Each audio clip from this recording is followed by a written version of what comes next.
Thanks for listening to Gossip with Celebrity, brought to you by Celebrity.com. This week we talk about the Supreme Court, the Met Gala, and the Royals. We end with our weekly feature, the Comments of the Week. The stories, photos, and tweets we talk about can be found at Celebrity.com/podcast under episode 124. Hi, I'm Katie, the founder and editor of Celebrity.com, and I write as Celebrity. And I'm Chandra, I'm the head writer for Celebrity, and I write as Kaiser.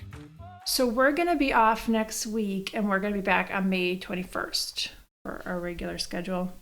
I heard that your washer-dryer quit working this week. Yeah, the dryer stopped working. I don't know what's wrong with it. It's ancient. I was trying to think of like how old it is. It's easily 25 years old, probably older. Oh, wow. Yeah, and I was like, well, I could hire someone to try to fix it, but I should probably just get a new washer and dryer because the washer is as old as that. So, like, the second it broke, I was like at Home Depot ordering some new stuff, and it's going to come not this Saturday, but the Saturday after. Oh, so you have to go a little bit without having a dryer.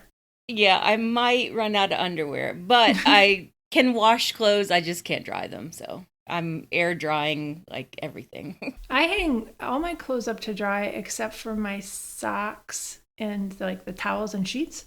And I've been doing that since I lived in Germany, and I like it. My clothes last longer. Yeah, I like the dryer. It's easier, yeah. I used to do it that way too before I lived overseas. The air conditioning in my car went out, so I'm facing a similar thing. Like, it's going to cost over $1,000 to fix. So I'm like, it looks like I need a new car. But we'll see. Now, what are you driving right now? I'm driving a 2018 Chevy Impala. And I really like it, but it's had a lot of electronic problems. I mean, I'm going to sound terrible, but like, I find that's real common when I buy American cars. Like, the electronics are always super glitchy. Yeah. I've heard that about Chevys, too. I have a Nissan. I've never had an electronic problem with a Nissan. I like nice sedans that ride real smooth because I have a, sensitive stomach. And if I ride in... I do. And yeah, I know. You know this about me. If I ride in the passenger seat of a lot of different cars, I get sick to my stomach. So I need, a big old boat car, like a sedan that rides real smooth. But I was looking at Honda Accord. Oh, those are so expensive though. I know, but a used one. I would say if you're a sedan, I know I just dissed American cars, but I would go with Buick. I was looking at Buick too. So there's a lot of used Buicks that don't have a lot of miles on them because old people drive them. So I was looking at those. Yeah, I had a Buick for a while, and yeah, the electronics were glitchy every so often. Yeah, there were some like weird glitches, but the car was solid. You know, it was really well made. I like my Impala, except for the electronic problems, and now this, it's going to be an expensive ass problem to fix the air conditioning because it's not the Freon, it's something else. But they don't make Impalas anymore. So they stopped making them in 2020s, and I want adaptive cruise control in my next car so it's safer. Yeah, just get a new car. Just sell the Impala. Yeah, I think so. I'm going to wait a couple weeks so and see how long I can deal without air conditioning. It's going to get hot real soon. I know. It's already getting hot. I know. I'm just being stubborn. I want to wait. All right. Well, let's talk about the Supreme Court. So Monday night. It fucking sucks. It does. We were covering the Met Gala, and we were about to go to bed when the news dropped that Politico had a draft majority opinion from Justice Alito. Oh, it's going to end Roe v. Wade. It's going to send it back to the states. Yeah. It's going to say states can make up their own rules and laws about abortion. And they're working on it now because the decision got leaked. Yeah. And, I mean, there are tons of, side stories. I think it was leaked by someone conservative. I've read that on Twitter. Yeah. Either one of the conservative justices or one of the conservative clerks. I think it was meant as a brag. Hey, guess what, conservative right-wingers? We're about to end abortion. And I also heard that if they do it now, it takes away the momentum for the midterms. If they leak it now. Well, see, because there's a liberal conspiracy now. Oh, now Biden has a midterm message. He was always going to have this message because the decision was going to come out in June. I mean, it's not like, this is happening months and months in advance. We knew back in December of last year when we heard the oral arguments in the Hobbs case that they were going to end up siding with the, whatever the government. I forget what the case is exactly about, but basically they were going to overturn Roe. I mean, everyone's been prepared for it, and we knew that all the shit was going to hit the fan in June anyway. It's just happening a month in advance. I think the conservatives are trying to run some sort of play as far as like, oh, we need an investigation into the leaker. I don't get what that end game is. I'm sure it'll be clear soon enough. Yeah. It just fucking sucks. But we knew as soon as Donald Trump got fake elected that everything was going to go to hell in a handbasket and that he was going to remake the Supreme Court. Oh, that man. I can't believe he's still alive and he's still out of prison. Yeah, it fucking sucks. Yeah. Yeah, I just worry for my son. I worry for people his generation and everybody who is childbearing years. It's going to really affect them. Yeah, and I hope that kids your son's age and like the younger people who might be listening to this podcast, it doesn't just fucking end with one election. You have to vote every time. You have to vote in the midterms. You have to vote for your governors. You have to vote for president. Yeah. And I mean, I'm not just saying that about your son. I'm talking to everyone. No. I hate all of this. Well, we voted for Biden. This shouldn't be happening. You have to vote every fucking time. This was in the works a long time before that. Yes. For decades, really. They've been stacking the courts. All right, let's talk about the Met Gala. We had that Monday night, and the theme was Gilded Glamor. Yeah, it was part 2 of American Fashion. Last year was part 1. Yeah. Or American Lexicon. And then it was subcategory Gilded Glamour. And everyone just assumed, okay, it's Gilded Age or Gilded something, like very 1880s bustles, corsets. That's what I was expecting. We just assumed that. Yeah, people who know what that means assume that. It takes like 2 seconds to figure it out or do a little bit of research. Hardly anyone did any research whatsoever. There were a lot of flappers. Yeah. A lot Gilded of Glamour style. Equals flappers? No.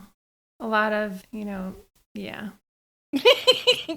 There were a lot of beads and feathers and just people who were just completely ignored the theme. I don't know if it's the celebrities so much as their designers, and some of them were just having to do whatever the designers told them, but some of them collaborated with the designers and ended up with really horrible looks. Yeah. I was looking at Camila Cabello's. I had to look for pictures of Coachella. So I was looking in our photo agencies of Coachella, and I saw Camila Cabello at Coachella with the same stupid-ass under-boob shirt. She wore this Prabal Grung to the Met Gala that was so ugly. It had these weird... It just looked like her boobs were circled and covered, and that's it. So she wore the same shirt to Coachella. So she very clearly had a vision for her horrible Met Gala gown, which was, not Gilded Age at all. And other celebrities did have visions for theirs and worked with the designers, but I think some just had stuff that they were given to wear. Yeah, what surprised me were the Louis Vuitton people. Like, that was the best and the worst. Some of those Louis Vuitton people that you could tell that, like, they had a real idea and they did a little bit of research. And they really kind of forced Louis Vuitton to, like, stay with the theme. And then the other people were just like, I'm just going to throw on a slip dress. Who cares? You liked Chloe Moretz. She had a fabulous metallic coat.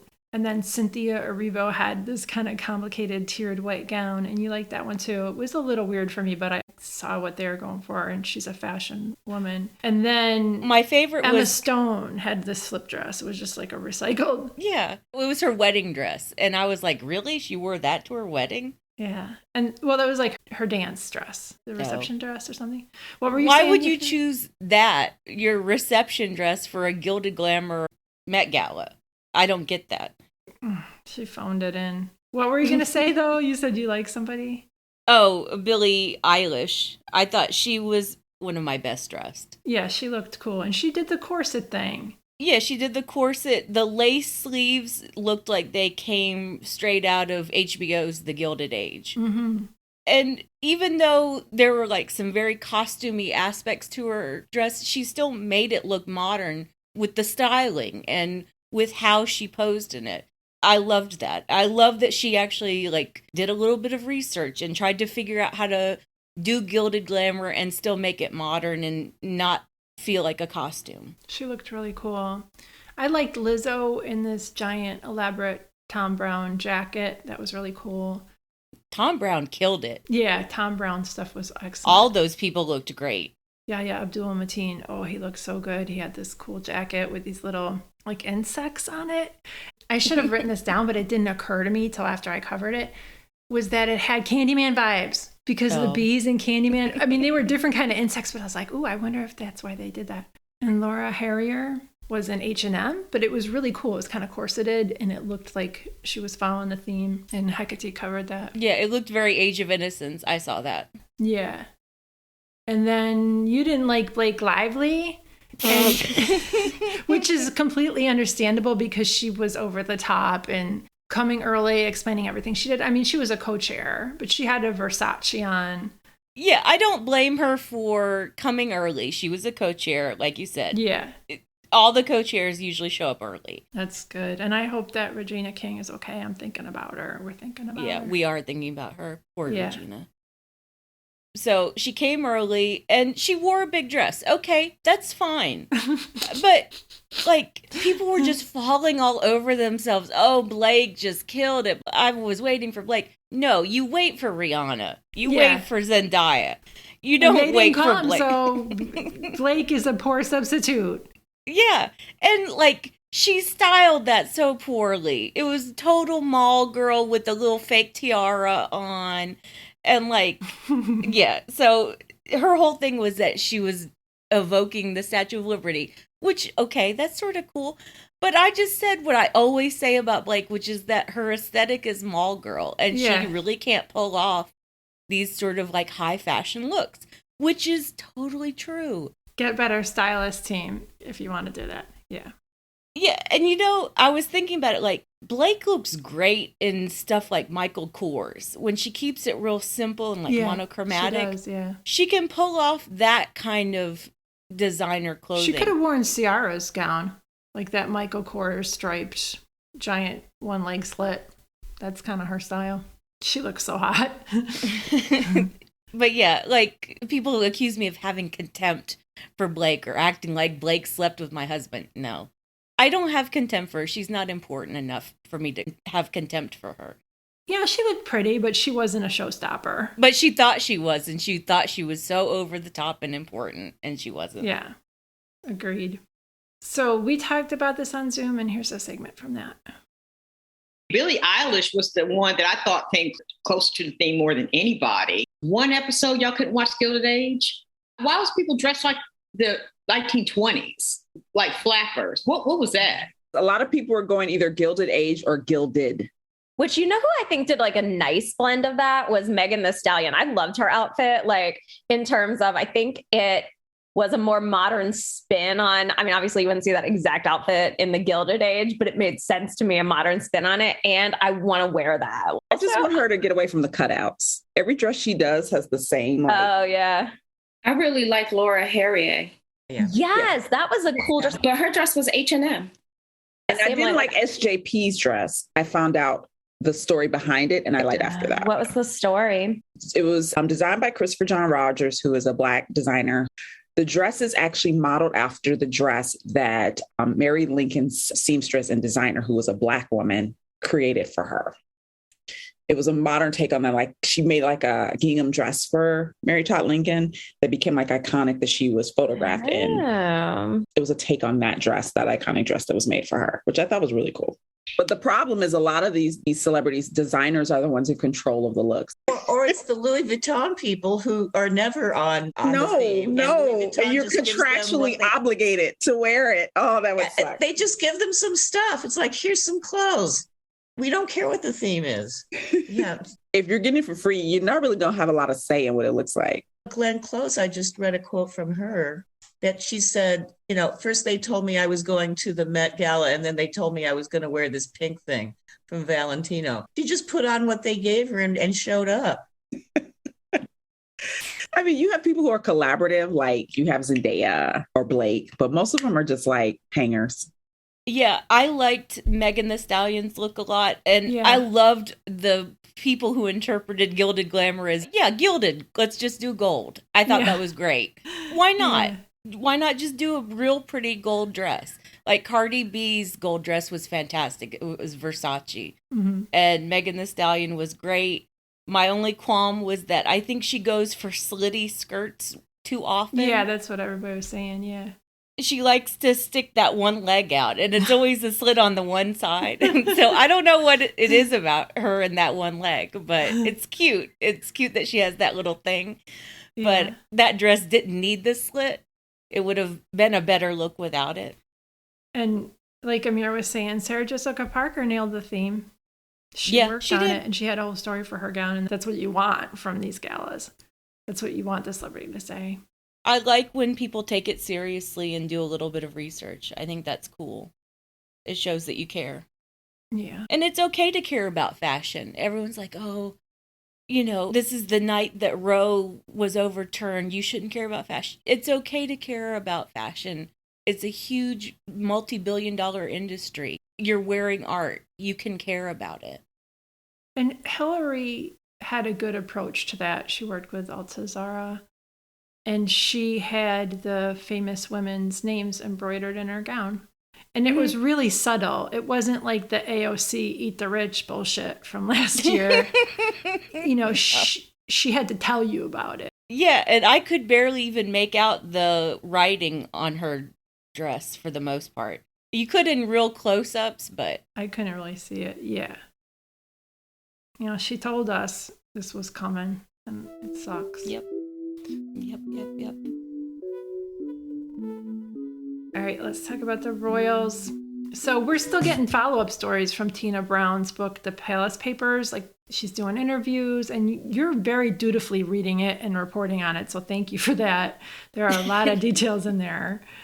Well, I haven't picked up the book in several days because I was like, I need something to read while I'm at the car dealership because I'm getting my car worked on, very soon. Today, yeah. I'm going to try to get through some of the Camilla chapters next, I think. Oh, we're going to get some good dirt from that, probably. I've already heard some stuff that Brown reveals. I'm like, holy shit. Ooh. But yeah, I'm still excerpting from the Meghan chapters, and like the Meghan chapters are fucking bonkers. So Tina Brown actually spilled some interesting quotes. I mean, she framed them as, this is why Meghan is so bad, but she was really telling stories of how Kensington Palace staffers are terrible at their jobs and lazy, and they refuse to work for her. And Tina Brown was trying to blame it all on Meghan's level of directness. Yeah. Like, she's just so American, and she just asks questions like, why didn't you do this? And I asked you to. And British people apparently can't handle that. Yeah, the palace people couldn't, certainly. I mean, and we knew that at the time, that was a huge issue of just Meghan being an American and having a totally different American work style. Yeah. And that simply rubbed people the wrong way. And I think it was doubly so with palace staffers who were so used to having a light schedule and just only working a couple hours a day and calling in, whatever. Tina Brown also basically confirmed that Angela Kelly was the one who leaked all of the shit about Meghan wanting a different tiara. It was Angela Kelly's revenge because Harry bitched her out, basically. The stories they have about Meghan are so weak. Yeah. Like, they're trying to smear her. This is all they have on her, is and that... it's so weak. Oh, she wanted her wedding to have certain details and to be a certain way. It's her wedding. Like, come on. She wanted candles. Come on. Oh, gasp. She wanted to pick out her own flowers. She got what she wanted. Yeah, she's the bride. She gets what she wants. Ridiculous. And they're also trying to, smear her for not liking the Australian tour. I think she liked that tour. I think she liked meeting people. She certainly looked like it. well, we know she's a good actress, but she really was warm and welcoming and kind to people. But from what you were reviewing of the book, she supposedly didn't understand like the glad handing and wanted to do more actual work. Yeah, that was my interpretation of it. Yeah. That they were only telling half the story of what she was saying to staffers. I think she found it difficult that the tour was so superficial. She wanted to actually like meet with charities while she was in Australia. She wanted to actually make speeches and help people raise money for certain things. And that wasn't on the agenda. And she was like, why are we just doing it this way? She's American. She's type A. She cares about people. She wants to get shit done. Uh-huh. Those are all huge strengths to Americans, but to the certain set of British people who are running the press and who are working for the royals, that's a negative, which makes zero sense to us as Americans. We're like, oh, we love her. She's great, But yeah. It's just such a foreign concept to me. I mean, literally foreign, obviously, but that someone wouldn't value a person with a strong work ethic who wanted to get shit done. Yeah, because it makes them look bad in the royal family. It makes the other royals look bad. And she was doing it in a nice way, too. It wasn't like she was challenging the system head on. She was like, wouldn't it be better if we did it this way? Because she's just that kind of person. Like, right. You can't fake the kind of person she is, which is super nice and sunny and maybe a little too optimistic, which she has admitted herself. Yeah. Hi, I'm recording this later. We record on Thursdays, and in this next section, we talked about the speculation that Prince Harry wouldn't be able to attend the Jubilee because he had a polo match scheduled for the weekend when it was supposed to be happening. However, it broke on Friday that Harry, Meghan, and their children would all attend the Jubilee. They confirmed it through their spokesperson. We also heard that they won't be on the balcony because that's reserved for working royals. Now back to my talk with Chandra.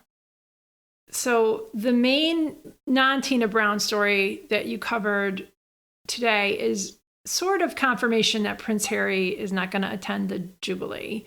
So it was confirmed by his friend, Nacho Figueres, that he's going to be playing polo in a team called Los Padres. Yes. They did a game a match, I should call it, I guess, over the weekend at the Santa Barbara Polo Club.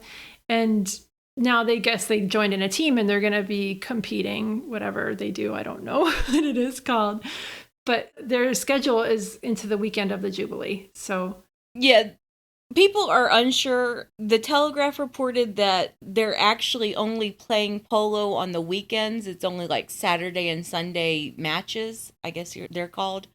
So if that is so, then he would have to be in Santa Barbara on the 4th and 5th. Which is like the big Jubilee weekend, yes. Whatever.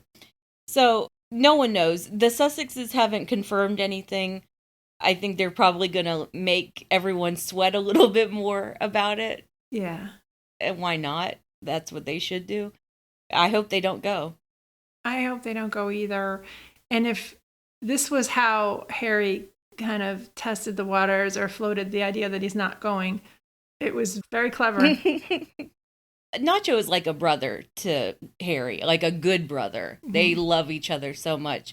I don't think Nacho would have announced it that way without Harry saying, yeah, sure, that's fine with me if you announce it. So Harry had to know that there was going to be a conversation about it. Yeah. And Harry's just making people sweat. Good for him. Good. So we talked about this on Zoom, and this is Zakiya, Karen, and Amira. Well, I saw that Harry is going to play the entire season at the Santa Barbara Country Club, the polo with Los Padres team. Well, I saw the schedule and it goes well into June. So It looks like he is not going to London. He said that he's playing for the rest of the season. And if you look at the dates, it looks like he won't be there. He was like, so there's your answer without your answer. Yeah. Mm-hmm. So no jubilee for him. Well, also, they're talking about the Queen may not even be on the balcony. That's the thing. It's like, so why should he go if she's not even going to her own jubilee? Right. But I agree with Kaiser with Tina Brown is constantly contradicting herself about Harry and Meghan. And it's like, yeah, but you know what? They're going to want to come back eventually. At some point, they're going to want to come back. I said, no, you guys want them to come back. It's such wishful thinking. So, yeah, like Karen said, Tina Brown's talking out of both sides of her mouth about the Sussexes. Yeah, but I'm not recommending the book at all. I hope people don't read it. I hope people just read my excerpts. But the book is a lot shadier about everyone. Yeah. She can throw some punches and be a little bit undercover nasty about every single person. Okay. But in interviews, Tina is like taking the tack of like very anti-Harry, very anti-Meghan. They're bad people, and yet they need to come back to England. Harry specifically. She's basically saying the same thing as every other royal commentator, which is Harry needs to leave Meghan in California and like find some way to come back to England, at least part-time, which is bullshit. And maybe she's pressured to take that stance in her interviews. I don't think so. I mean, not externally, but just by the fact that that's what everybody says. I don't know. She lives in America. She doesn't need this bullshit. She's just doing it for money. Yeah. Instead of actually challenging her sources, she's just being a stenographer to power. Ooh, that was really, I like that line. Stenographer to power. But that's what it is. And that's what so many White House correspondents are like, too. Yes. Instead of actually challenging people about what they're saying and what they're claiming, you just write down what they say, and that's it. All right. We'll learn more as you cover more excerpts from the book that you're reading today. Yeah. Let's move on to the comments of the week. Yeah, mine is from the Tina Brown, Angela Kelly story, where Tina Brown confirms that Angela Kelly was the one who started the tiara drama and started all the rumors about Meghan wanting a certain tiara, blah, blah, blah. And Snuffles wrote, sounds like people were mad she got what she wanted for her wedding, despite throwing up every obstacle they could think of to try and derail it. That bitch. Yeah, the things we heard about what she wanted sounded perfectly nice and reasonable. And I would want a certain tiara too if I had access to the whole. That's not even what they said. It said she had like several that she was interested in, right? Yeah. And Finding Freedom, which is, I think, the version that Meghan gave to Omid Scobie. Yeah. And I believe it. It's that the Queen and Angela Kelly had pre-selected like 3 or 4 tiaras, and that the Queen let Meghan know which one was her favorite. And Meghan was like, yeah, that's the best one. Okay, let's do that one. Yeah, that sounds perfectly normal. Yeah. All right, so my comment of the week is on Hecate's story where TMZ interviewed a vampire, like somebody who practices vampirism, I guess. And he was giving advice to Megan Fox and Machine Gun Kelly because Megan admitted that they drink each other's blood and that they use broken glass to get it out or something. It was very weird. But the vampire guy was like, oh, hey, you should do it through a medical professional and make sure you're both safe and you get your blood tested. It's kind of crazy. Yeah. I mean, it's a big way to get hepatitis. Yeah, or you could get infections from extracting it poorly. Like, you have to just be careful with this stuff. So Angela H. said, what is even happening? I feel like I did a bunch of drugs and wound up looking through the looking glass where vampires are doing PSAs for the goths I went to high school with. And it's all so serious and sincere. And I'm yelling into the void, they are getting advice from vampires. But yeah, the real vampires are like, hey, hold on a minute. That's a little too far. And like, Kat was writing, you know, it's not necessarily for Meghan and Machine Gun Kelly. It's also for all the dumbasses who are going to follow that and be like, oh, that's so amazing. Let's cut each other with broken glass and drink our blood. No, you better not do that. It's not safe. Yeah, but not to defend Megan Fox whatsoever. But in another interview, she talks about how they're only using a few drops of blood and they're doing it for like rituals. Okay. And now I want to hear from the witches. Because seriously, I bet their rituals are all wonky too. I don't think witches use human blood, though. They use animal blood. So we know some witches. I'm not naming names, but I'll consult. Like we could find out for the next episode. Yeah, Meghan said that they're only using a few drops. And basically she's just trying to do some version of Angelina Jolie and Billy Bob Thornton. It's like Hot Topic version of Angelina Jolie.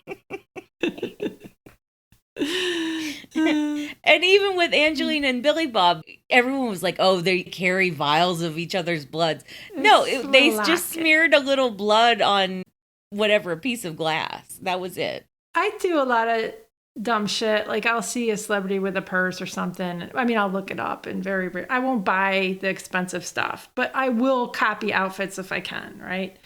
I would never copy bloodletting and giving. That's really weird. Like, I don't care how much you're crazy about somebody. You don't need their blood on you. I bought a white fox, like fake fox, for cap because Khloe Kardashian wore one. And I thought it was so fucking cute. And she hasn't worn it since. But I still have my little white fox cap. Yeah, if you see a cute outfit on a celebrity, you can redo it yourself with the cheaper version. And that's what the fashion is about. You know, it's aspirational, but on our budget. Yeah, blood, no. Oh, so the shirt I bought that was like Meghan's. So I bought this express shirt we were talking about a couple weeks ago, which was like a crisscross shirt. It's so tight and little. It's cute, but I could not wear it on its own. I'd have to wear it under something else, like as a layering piece. I'm going to keep it, but I'm just going to wear it underneath. Is it off the shoulder like hers was? Yes. It's a little cap sleeve, but it's off the shoulder and it's crisscross. It's cute, but yeah, I wouldn't buy it if she wasn't wearing it. I'll wear it under something else. Yeah, I still look at old photos of Carolyn Bessette and I think, oh, I should dress like that. And it's nice and classic, her style. And you can still pull it off and look contemporary. I've always thought that Meghan's biggest style inspo was Carolyn Bessette. It could be. A lot of famous women love her. Yeah. A lot of women love her, period, her style. All right. Well, thanks for listening, bitches. Thanks, bitches. Thank you for listening to the Celebrity Podcast. Please rate, review, and subscribe wherever you listen. If you like us, please turn off your ad blocker when you visit our site. You can text us or leave a voicemail at 434-218-3219. Our music is from AA Alto, Maiden, and via Premium Beat and Sound of Picture. Thanks again.